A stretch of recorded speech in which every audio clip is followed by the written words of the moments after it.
Welcome to the Awakening podcast. Most of us recycle our plastic bottles and feel pretty good about ourselves. Today's guest would like a word with you about that. Dr. Chris Armitt is one of the world's leading authorities on plastics, microplastics, and the environment, a man who has personally reviewed over 5,000 scientific studies. He wrote The Plastics Paradox, founded the Plastics Research Council, and had made it his life's mission to replace environmental mythology with actual science. A mission that you can imagine has made him very popular at dinner parties. If you think you already know the plastic story, buckle up because our guest has read the footnotes, checked the references, and he's not here to make you comfortable.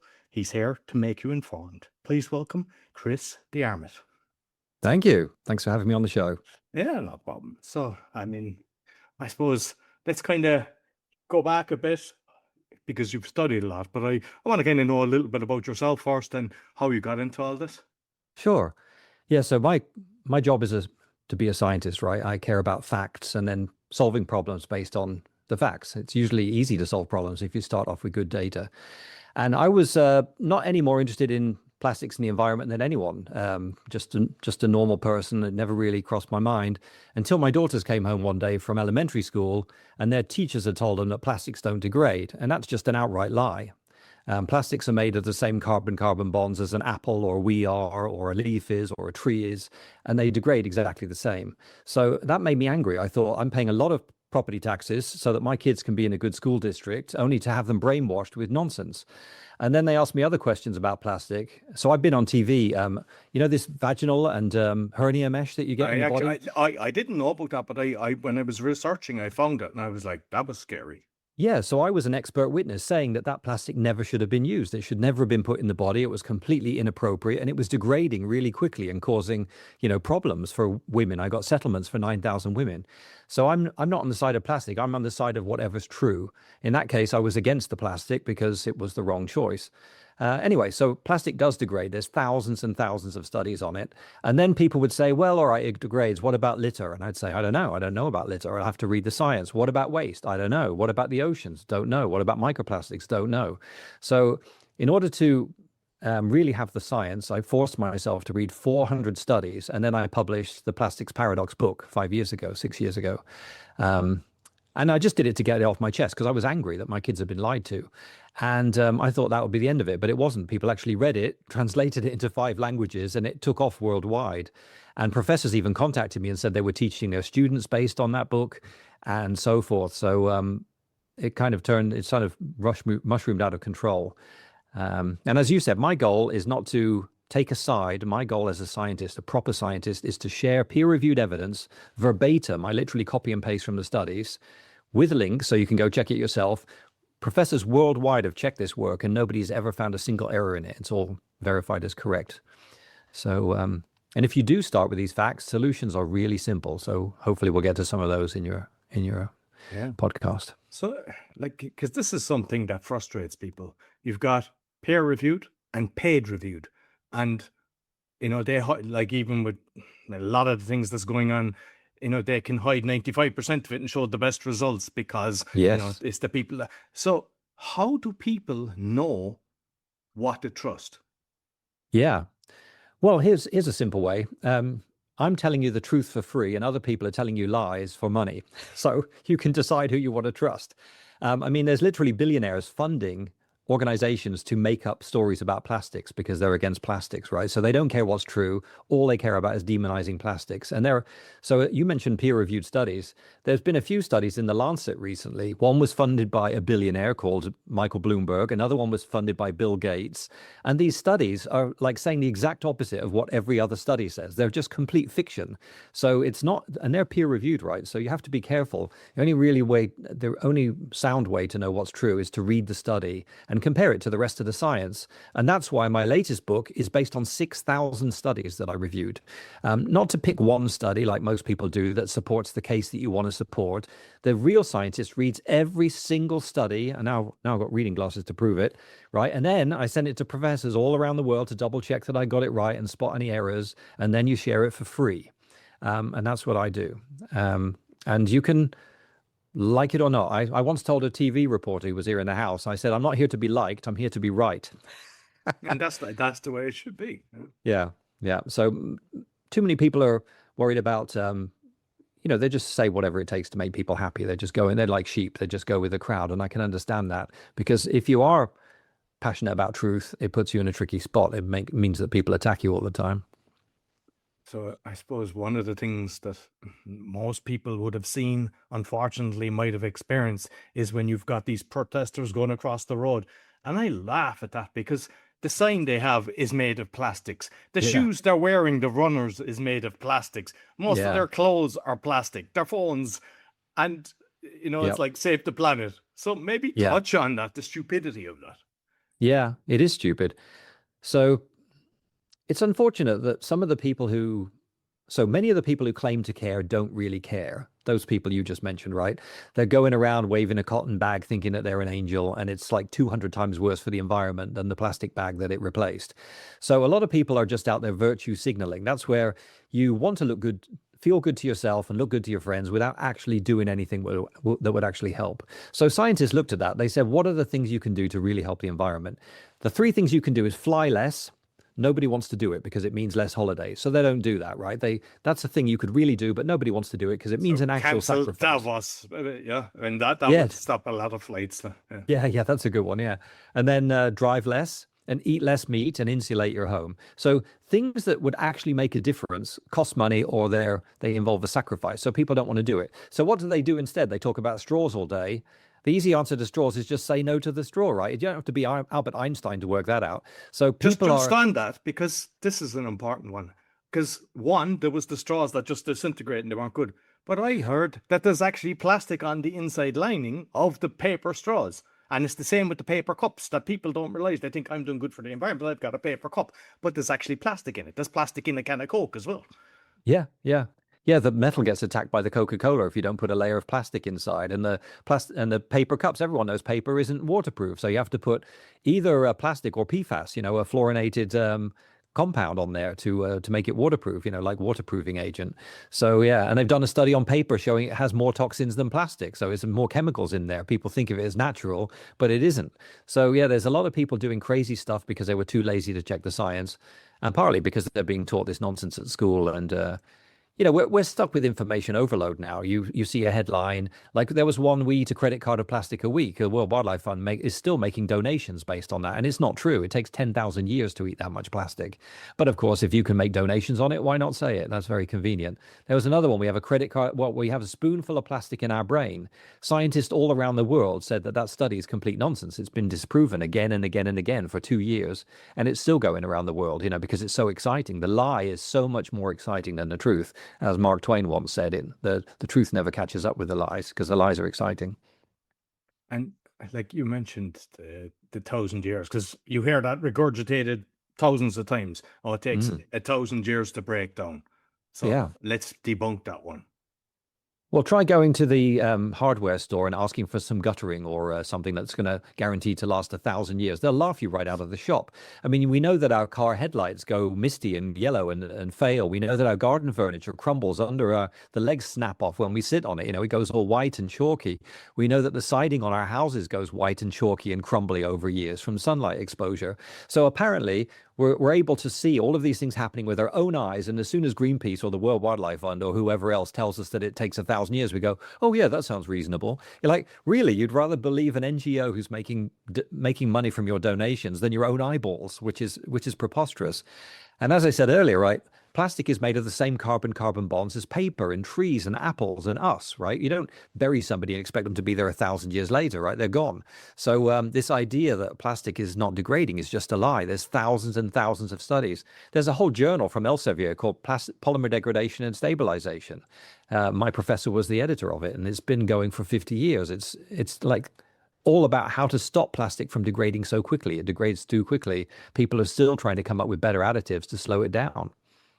And because I remember at one stage there was a business, they were trying to have the biodegradable, because they were saying it breaks down faster and it's better, whereas they were using the 1,000 year, but that was breaking down on the shelf and it didn't work. So it was breaking down too fast. Yeah, that's the thing with polymers. So it's actually perfect because they want to degrade very quickly, right? So if you drop a plastic bag, they've actually measured this. They'll tell you online. I see graphics now on LinkedIn. Plastic bag takes 450 years to degrade.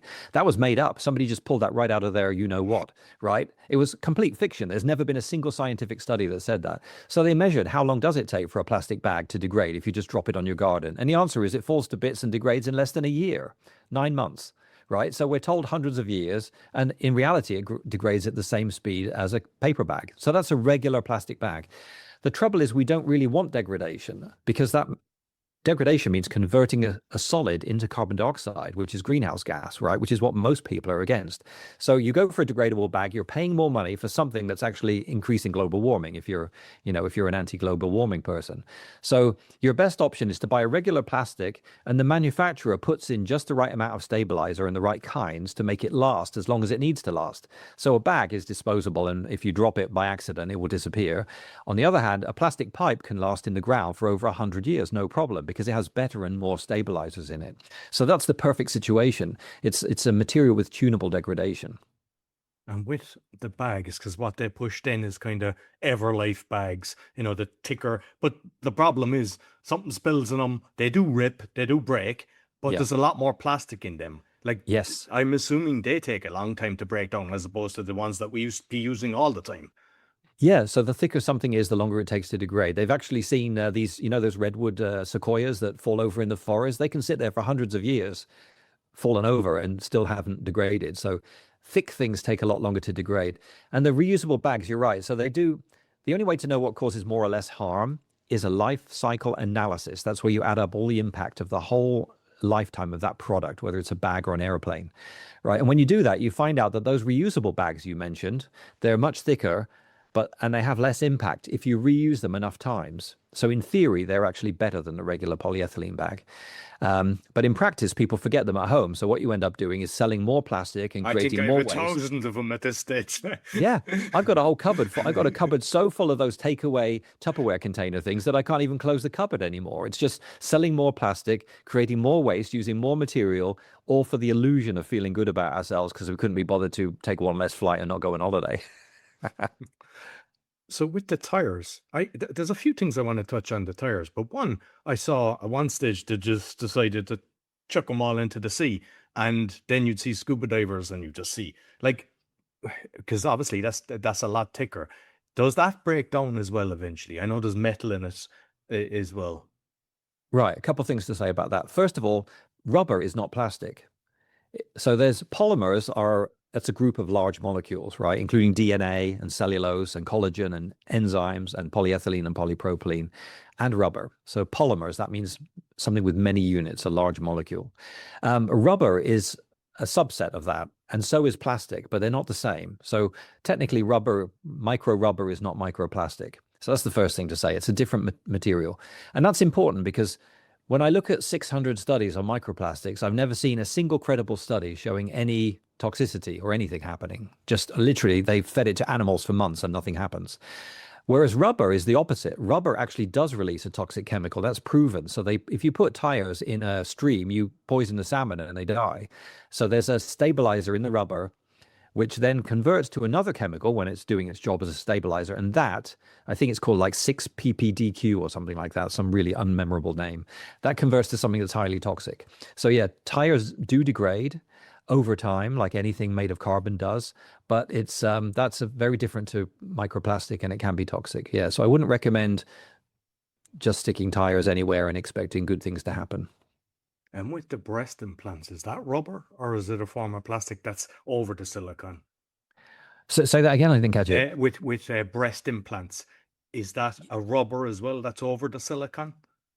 Yeah, Because so I breast know implants. that's kind of, I suppose, kind of similar to the thing with the women with the mesh, because it just they get a lot of it hardens, I believe. So the Yeah, I body's have trying to not looked protect into it. the science of that. So that's made of silicone and it can be filled with saline solution, which is just water with some salt in it, or silicone fluid. And I think they stopped using the silicone fluid one because that could, although I don't think they ever proved it was toxic, it could leak out. And But I'm talking about the external part. yeah, Because that's silicone rubber. Yeah, rubber, yeah.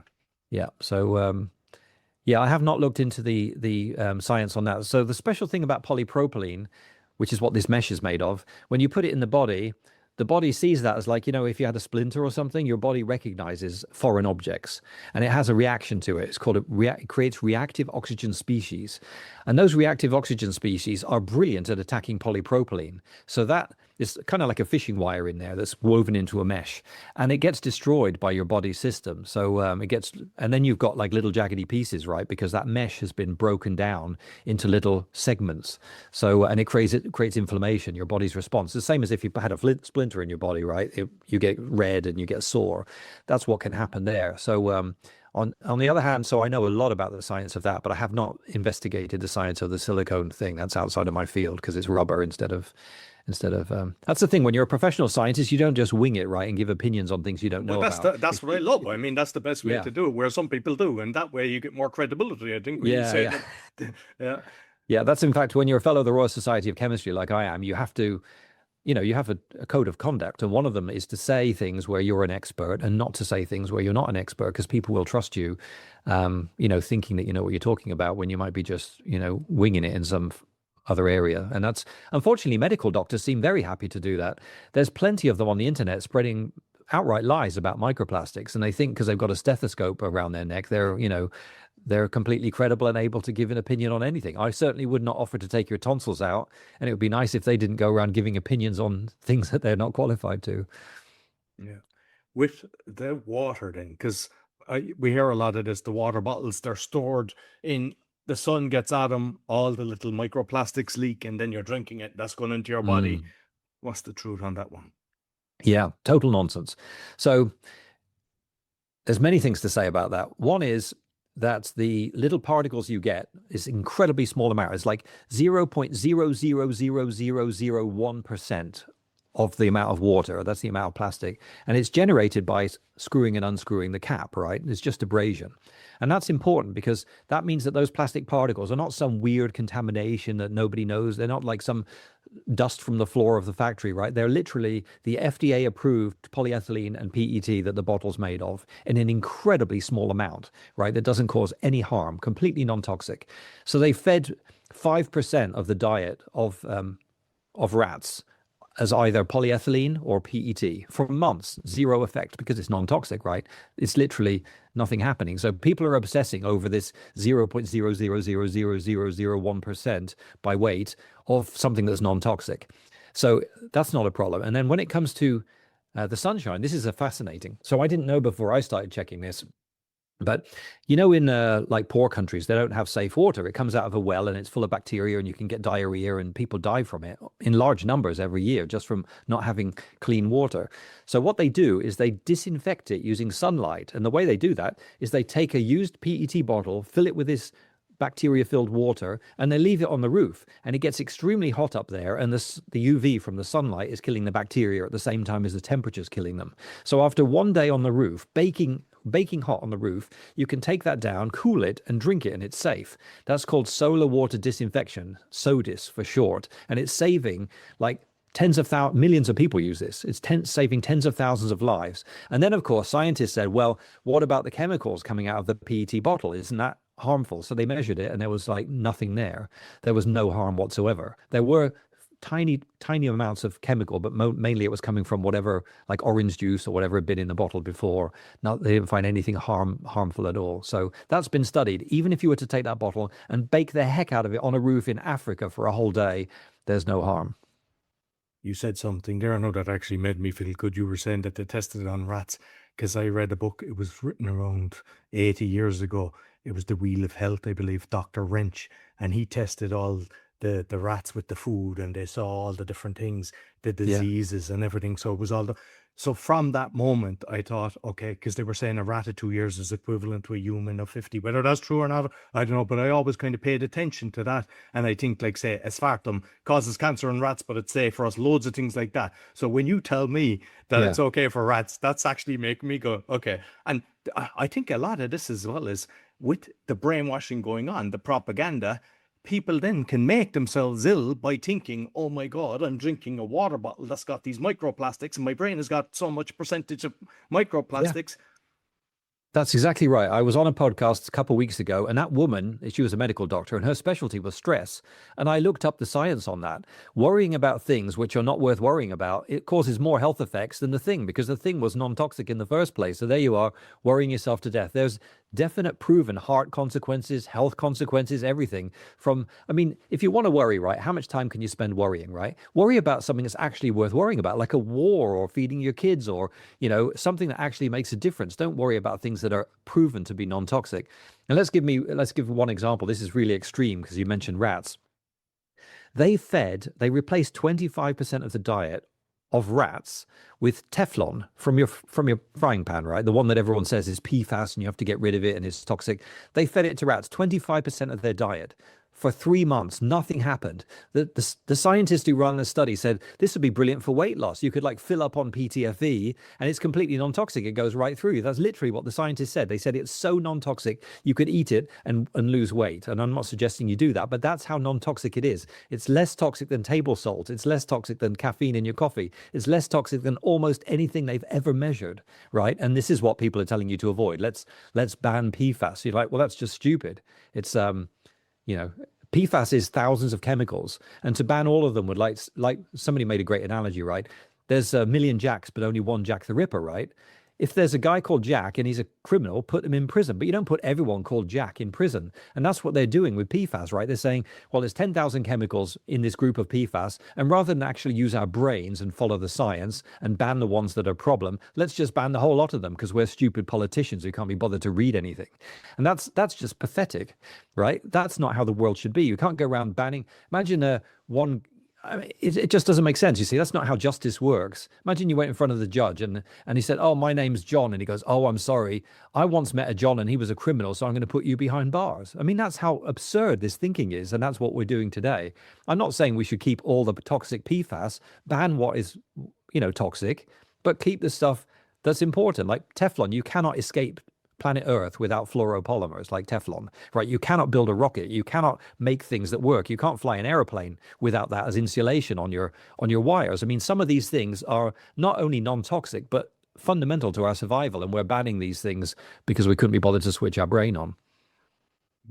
Like you mentioned governments. I mean, I pay a lot of attention to the different countries. It looks like the whole is controlled. They're all in position because they've been placed there. But is there any that's actually listening to what you're saying and making changes for the better? Yeah, that's a great question. So when I started, I was one crazy dude on a couch. As I said, I've read 6,000 studies unpaid to be impartial and make sure that everything's right, had it verified. And initially, I mean, it was brutal. Nobody was really listening because it was so anti what they've been brainwashed with, right, by the media. And then after a while, people started checking what I was saying. Go, oh, hang on a minute, this is right. Everything he said is like verbatim from the study. The links check out. This is correct. And professors started joining me. So the Plastic Research Council is a bunch of professors, a toxicologist, and other experts who asked to work for free to get the science out. And then even policymakers started asking me for the science because they can't find anyone credible to ask, right? Because they're all getting paid to tell lies. So, and taking donations for nonsense like a credit card of plastic a week. So they thought, well, this guy's working unpaid, right? And people have verified his work. So I met the Minister for the Environment of Mexico, Alicia Ibarra, and she's a scientist, so she cared about evidence, right? And credit to her.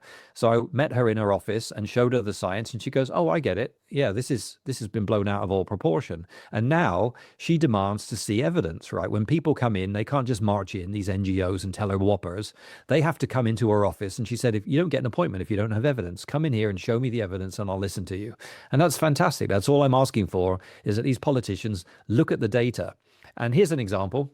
So they're all, another one was the Republican attorneys general had me in for a talk, and I showed them that the stuff that they were looking at was not credible, and they changed their minds. So I've had so far very good success at showing the science. And one example is plastic bags, right? So there's 30 studies in the world on plastic bags and bags in general. Every one ever done shows that the polyethylene bag has the lowest impact. What are the politicians doing it? Banning and taxing it. Why would you ban and tax the option with the lowest impact? And then they did, this is even funnier. So after the ban in New Jersey and Maine, they did a study to say, the politicians are like, yeah, look what a great job I did. Let's do a study to prove what a genius I am. So they did this post-ban study and found that environmental impact was exponentially higher after the ban, and plastic sales increased massively because those thin bags you get from the grocery store that you reuse as trash bags, you can see through them, the ones in America. There's hardly any plastic there. They weigh 6 grams. Paper bag, 60 grams, right? So when you're no longer able to use those because they've been banned, you have to go and buy a really thick plastic bag from the grocery store and use that instead. You end up selling 5 times more plastic. So these idiots, I mean, they literally can go to the Google search bar and type in life cycle bag, and they could find a study in 3 seconds that would tell them not to ban the greenest solution. Did this ever occur to any of these politicians or green groups in the last 10 years? Apparently not. Apparently they're unable to use Google to find the science. So with the recycling then, because I've heard, like, I was recycling before it became, where the bin men would come around and take the recycle, they just take the rubbish. So I used to actually put the stuff, the paper and the plastic, and drive somewhere to put it in from, my 20s. And now everywhere has special bins segregating the bin and everything. But I've heard a few cases that people are assuming this has been taken because they're washing it and making it clean, that it's going to be recycled. And I'm hearing all different stories that it's shipped off to Asia, it's just burnt. What's really going on? Yeah. So recycling is a complex topic. The first thing to say is if you look at a life cycle study, plastic has the lowest impact even if you don't recycle. So people think that we need recycling to make plastic green, and that's not the case. It's already the lowest impact solution, even if you were to just throw it in the bin, right? So recycling is like the icing on the cake. So when you do recycle, it further reduces impact by 70 or 80%. You can take the plastic, sort it, wash it, grind it up, and then remelt it into a new part. That's called mechanical recycling, and it does work, and it is green. Chemical recycling is uncertain whether that actually helps the environment or not. It's a lot of razzmatazz and smoke and mirrors, if you ask me. But normal mechanical recycling, which is the regular kind that everyone's doing, that does work and it is green. What's happening in your particular region, whether your local people want to do something else with it, I don't know. That's specific to your area. But I know that it is being recycled in huge amounts all around the world. There are areas where they collect 97% of PET bottles and recycle them 10 or 12 times. People tell you can only do it once or twice. That's not true either. So I can't stop people from doing a fast one. There's people who will just tip it on the side of the road or throw it in a river rather than bother to transport it where you pay them to take it. And I'm sure that does happen in some regions because of corruption.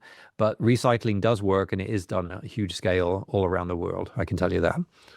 Yeah, and recently Poland, they introduced that it's like 50 grolch, which would be about, I suppose, between 15 to 20 cent US. And I mean, everybody was recycling anyway. So now that's added on. And then you have to create a bag, which when you go there with the milk bottle, no, you can't do milk bottles. And then you might, because there's like 3 supermarkets by me, you can't put in one from one thing because it's from the other shop. And then you just go, this is a hassle. But the other side that I wasn't expecting is, I mean, the bin men come on different days for, the bios one day and the general rubbish the Fridays. There's people now just ripping the bags open, assuming they'll get something to make money, and everything is just thrown around the garden. And you see, that's the downside by the way they've done it. It was working. The way it was, I didn't see everybody was recycling. Right. I don't like this thing that the government's telling us what to buy, banning the greenest solution, taxing the greenest solution, telling us what to buy, telling me what I should be sorting in my spare time. When I stop working, I don't want to be doing what the government's telling me in my own home, putting things in bins. They can sod off as far as I'm concerned, right? I'm sorry if I can't say that on your podcast, but the government telling you what to do in the privacy of your own home is beyond the pale, right? I mean, these people are money-grabbing idiots in the first place. We don't need to go a step further and have them telling us what to do in our own kitchens with our valuable time when we're not, which we should be spending with our families. So yeah, I'm not a big fan of that. And the other thing is they implement things that don't work, as you just said. So in India, they're trying to implement like some sort of deposit, but they're only doing it experimentally in one part of the country, right? Which means you have to label the bottle from exactly that part of the country to know that it's in that region, right? Otherwise, everyone else could bring in their bottles and get deposits that hadn't been paid. And so Of course, it never occurred to the politicians to check whether this system was actually feasible. And it turns out you can't print individual labels for bottles quick enough on a production line at whatever it is, 600 bottles a minute, right? You have to slow the lines down to 100 bottles a minute to print it. And so the whole thing, the whole economics, the whole environmental impact is completely different when you have to run the factory at, 20% of speed just to accommodate some wacky label that a politician decided to put on. And it's not to say that the whole thing couldn't work countrywide, but the way that they decided to implement it, they sit in their little offices and they decide how we should behave and what the policy should look like without ever asking anyone whether it's feasible. So things can, as you said, things can get a bit out of control. But I will say one thing. People want recycling because they think it stops litter, and it doesn't. There's no correlation between recycling and litter. People want degradation because they think now I can drop my litter and it will vanish like Harry Potter, right? It will degrade. Nature will take care of it, and that's also a misconception. It's not. You end up with twice as much littering when you give people degradables because they think just that I can drop it on the floor now. So littering gets even worse. The thing that stops littering. And this is coming back to what I said. Once you understand a problem, littering is caused by people. They drop it on purpose. It's scientifically proven. And solutions to that are waste pickers, in poor countries especially, education, deposits, and fines. That's what stops litter, not recycling, not degradables, not any of this other nonsense. And this is a case of as soon as you understand the problem, it's human behavior. They'll never blame themselves in a million years. But scientists have literally watched them drop thousands and thousands of pieces of litter on purpose, turn around and blame Coca-Cola or the plastic or the dog or the cat or the kid or whatever, but they'll never blame themselves and look in the mirror. If we look at the sea, because I've seen a few things. I saw they put a big mesh at the end of a river and it was gathering all the plastic. So that was stopping it going. And I thought, okay, why isn't that done in more places? But like, they show you the picture of the turtle with the straw up its nose, and it's like it's the straws of the problem. But like when I researched it, it seems to be all the trawlers, the fishing nets is one of the biggest.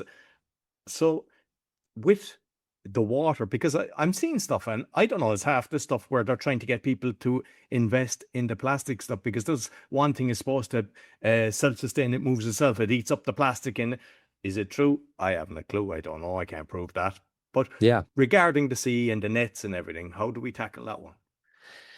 So we've been sold a lie. We're told that there's an ocean plastic crisis, and I don't want to say there should be plastic in the ocean. That's definitely, there shouldn't be any junk in the ocean. That's clear, right? We shouldn't be sinking ships in the ocean. We shouldn't be disposing of chemical weapons in the ocean. Shouldn't be putting plastic in the ocean or anything else. At the same time, we shouldn't lie about how much is there. So just to give you an idea, we're told that the ocean is drowning in plastic. It's choking in plastic, right? So I did the calculation, how much plastic is going into the ocean. This will blow your mind, right? So the Earth has 8 billion people on it, right? So imagine that there's only 8 billion people on the Earth and no plants or animals or anything, right? Just 8 billion people like there are. And now I add one squirrel. And then I claim that the world is choking in squirrels. It's drowning in squirrels. 8 billion people, one squirrel, and the world is drowning in squirrels when I add one, right? You would laugh your head off. And that's exactly how much plastic is going in the ocean. One squirrel's worth of plastic for 8 billion pieces of water. That is and we're being told it's choking. We're told that there was a plastic straw up a turtle's nose. That's completely debunked. That's nonsense. They never proved it was plastic. They never proved it was a straw. It's a complete lie. And just to give you some numbers, it up there. I saw the video and they probably done it just for likes. Yeah, I mean, in the video, they're saying, what is it? Is it a worm? Is it a worm? And then they pulled it out. And then she says, oh, he bit on it. He said it's plastic. Listen to the video. He bit on it. Oh, really? I've got a PhD in polymer science, and somehow I skipped that method of detecting plastic in my course. You can use NMR, you could use FTIR, you could use Raman spectroscopy, but biting on something to tell what it's made of is not a scientific test. And I wrote to them and said, how do you know it's plastic? And they said, we don't. And I said, how do you know it's a straw? They say, oh, we don't. It could have been anything. I've literally got an email from them admitting they've got no clue what it was. Wow. Anyway, so they actually measure what's in the ocean. They go with a net, right, and they grab it. What did they find? 6,048 items in the last sample. 85% of it was fishing nets, which is important because that actually traps animals and kills things, right? So the fishing nets are a real problem. 85% of what they found in the gyre. Guess how much the bags, straws, and bottles that we hear about all the time was by weight?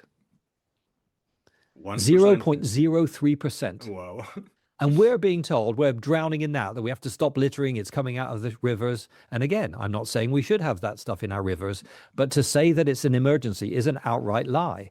And this is a problem because the EU is flying around thousands of people. They've had 6 meetings now to talk about an ocean crisis that doesn't exist. They simply made it up. They've done the same impact as 1 billion PET bottles to fly around to fancy places all around the world and talk about an emergency that they invented.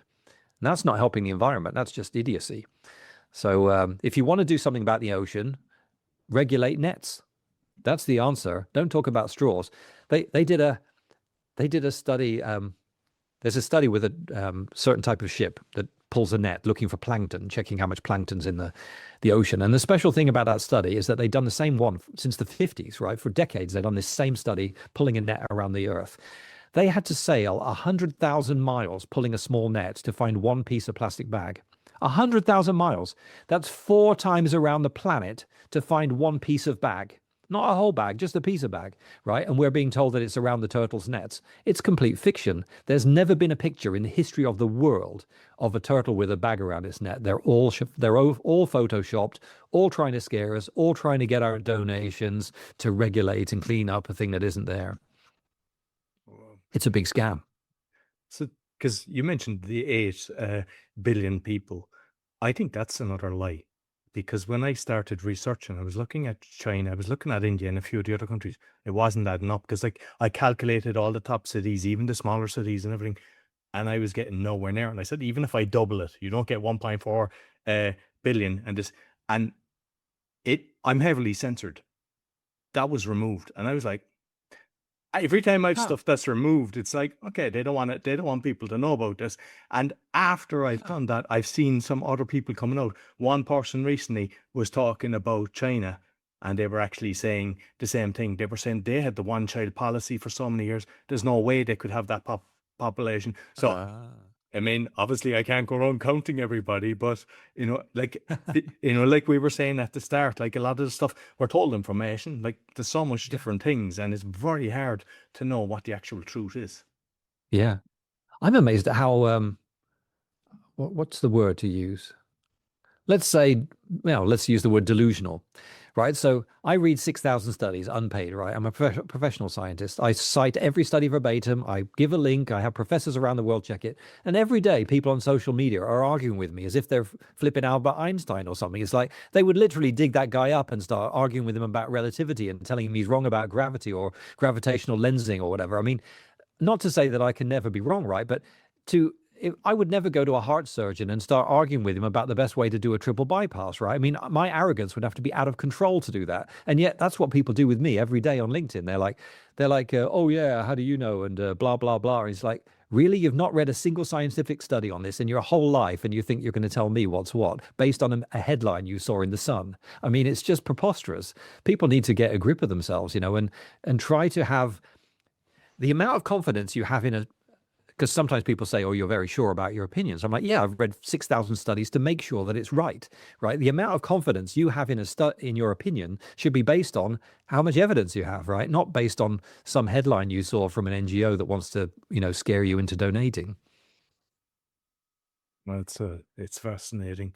And like, if we look at the household, like, what way should people actually be behaving? Because it's all a lie. And I mean, even if we kind of twist this a bit, like what you're doing, you're sharing truth compared to what 99% of the people. Are you actually censored? Are they stopping your stuff? Like if you have some stuff on social media, is it shadow banned? Is it not shown? Do they remove anything? Because what I'm seeing is the stuff that's promoting a certain agenda gets all the views and all the likes, and anything that's kind of the truth, it's like either removed, you get fact check. I mean, I've had stuff that said fact checkers that it's 100% true, and they say it's false. And I'm just curious, do you experience any of that? I did in the beginning, but what I do when I post things, I cite them verbatim and I give links to it and so forth. So I'm very careful to always back up every single statement with evidence that can be checked. And in the beginning, I had a problem with that because the fact checkers, they're just normal people, right? They've been brainwashed with the same stuff as everyone else.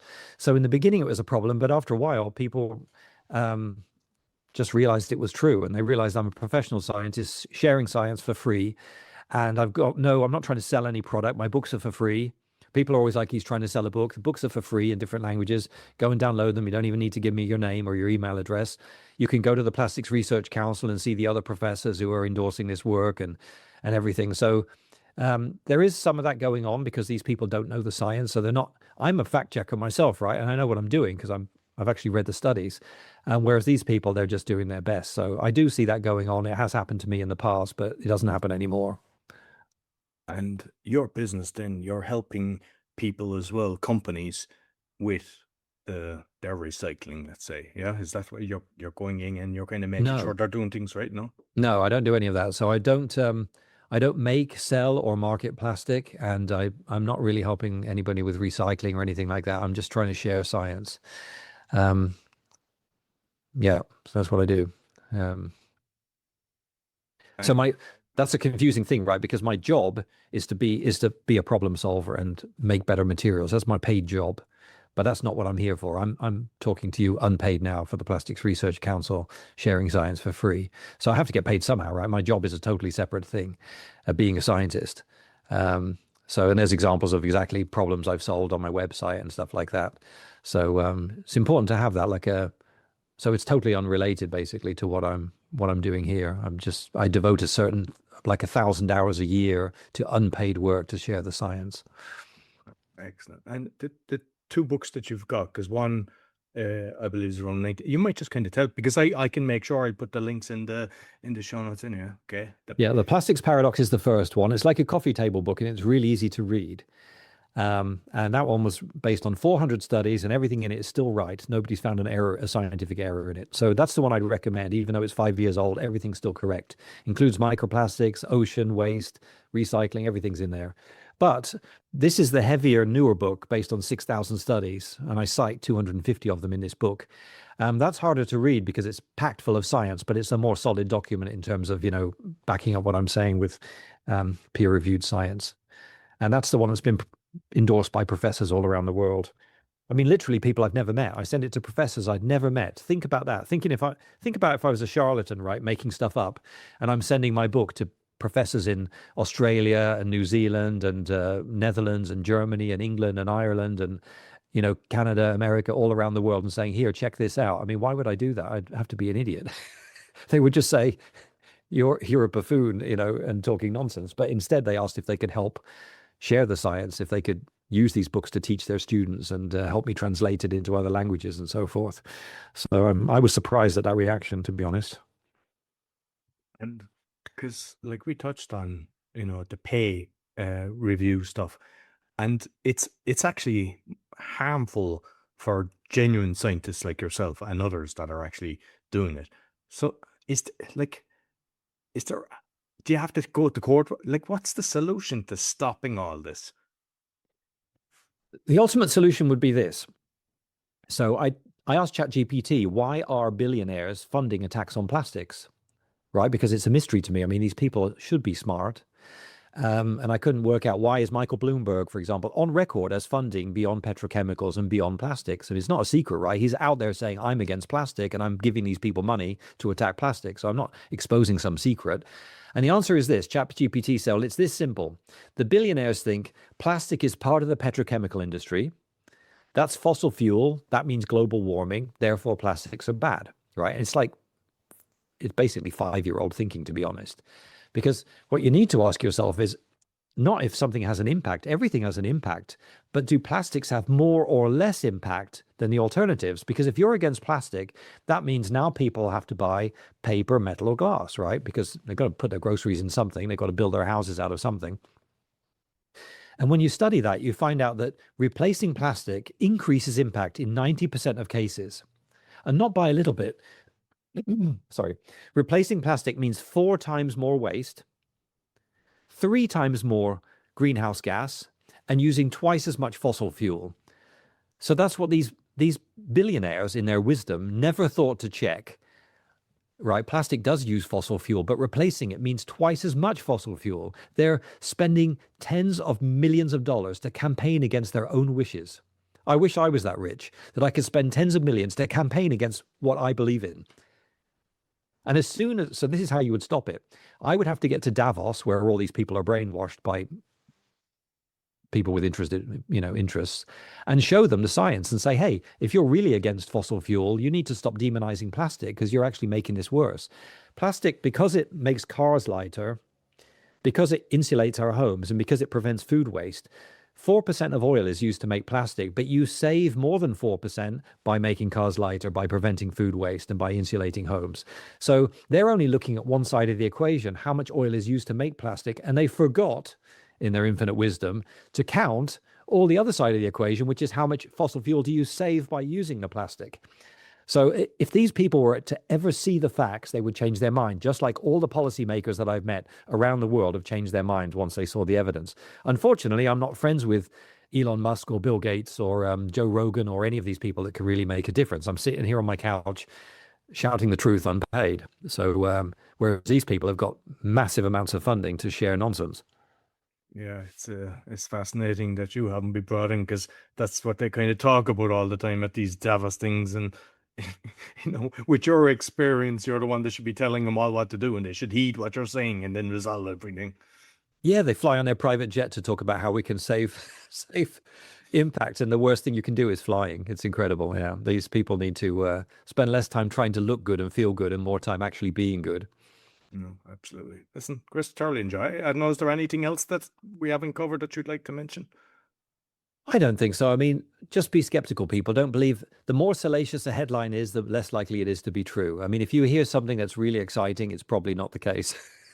If you hear something that's really boring, like we're not dying of this or that, it's probably true. And there is one thing I'd like to say. People say, well, if microplastics are not dangerous, why is there so much hubbub about it? Why are people against it? And scientists studied that too. They looked at hundreds and hundreds of studies on microplastics. 93% of media articles say that it's a definite danger, whereas the vast majority of scientific articles say there's no problem.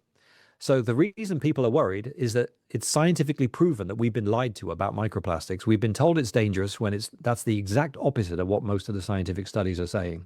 And that's so that study is by Volker et al. It's about framing risks. And he proved that we've been misled about microplastics. So that's one of the main reasons people are freaking out, because, if it bleeds, leads. That's how the media make money, by spreading stuff that's exciting but not necessarily true. No, excellent. Well, I've learned something today. I know my listeners have, so you might let the listeners know where they can find you, Chris. Yeah, go to the plasticsresearchcouncil.com and you can see everything I said, cited verbatim, links to hundreds of studies, and the people who are supporting my work, working unpaid again, to just because some people think facts are important. No, excellent. I'll make sure I put the links, both the audio and the video. Thank you very much. Yeah, cheers. Really appreciate it. Thanks for being a great interviewer. No problem. So that's all for the Awakening podcast and also the Speaking podcast, because I think this is very relevant. So I'm putting it out on both shows. So that's why. Oh, great. Yeah. So you find everything about me, scan the QR code, go to roycollin.com. And if you're looking for virtual assistance, go to va.world. This is an important one. So try to share it with maybe 3 people. It helps. Until next week, take care.